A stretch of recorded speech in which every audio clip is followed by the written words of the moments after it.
السلام علیکم کتونکو زه یم ساجد خان. تاسو ګورئ راټیم پراپرټي دا څلور مرلې کور دی. ډیټ سټوري په 30 فټ غلۍ باندې دی. 30 فټ سایډ ته غلۍ ده، 30 فټ فرنټ ته غلۍ ده. کارنر کور دی او فرنټ کې تاسو ګورئ نو ډبل سټوري فرنټ دی او نیم سټوري بره جوړه ده، لاندې فل جوړ دی. اوبه بور پکې شوی دی، بجلي میټر لګېدلی، ګیس دلته موقع باندې موجود دی، ګیس پکې نشته.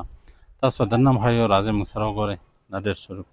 نو دا موږ سره څنګه چې رادننه شئ دا غټ کارپورټ دی، پکې ښه زبردست د ګاډۍ پکې ودرېدی شي. دا پکې د اوبو ټنکی ده او د خوړو بیره لار ځي، دا بیرې خوړې روانې دي او سره چې دا دی دې طرف ته بیټک دی، دا د بیټک بیره سپریټ دروازه ده.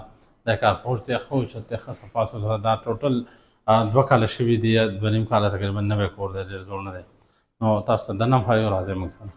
نو دا موږ سره د سیړو لاندې باتروم دی او تاسو ته دننه هم ښایو ټي وي لانچ ته. دا پکې ټي وي لانچ دی ښه زبردست او دې طرف ته دا وګوره ټي وي لانچ شو. دا پکې بیټک دی، دغه چې دی کړکۍ ده پکې ښه هوادار دی.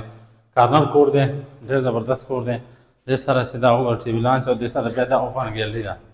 دې سره هغه دی باتروم دی، اټیچ باتروم دی او سره خپلې اوبه دي پکې، خپل بور دی، بجلي پکې ده. دې لاسته 2 کمرې دي پکې، ښه مزېدارې غټې کمرې دي پکې. بیا به دا کمره شوه وړې فیملۍ دپاره، غټې فیملۍ دپاره ښه برابر کور دی. یو پکې دا کمره شوله.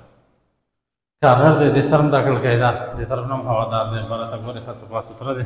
دا ورسره کچن دی، کچن دی. د دې نه بیا بار کارنر کور ته، کارنر ګلۍ ته بیا دغه دروازه ځي.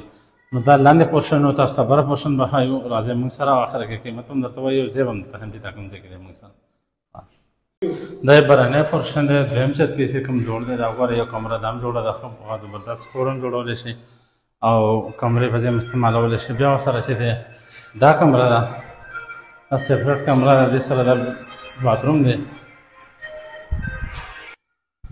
دا ورسره باتروم شو. دا کمره شوه په برني دویم چت باندې او دې ځای کې داسې دی وړاندې الماری بیسن ورسره دی. دا یې غټ د ناستې ځای دی، هوادار کلاو کور دی، ښه زبردست کور دی. او دا وګورئ دې طرف نه ښه آبادۍ منځ کې دی.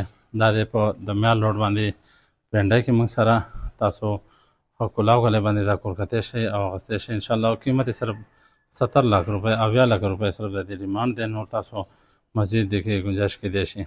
او څوک هم خواهشمند حضرات یا 4 کمرو کور والا اخیستل غواړي نو موږ سره رابطه وکړئ. السلام علیکم.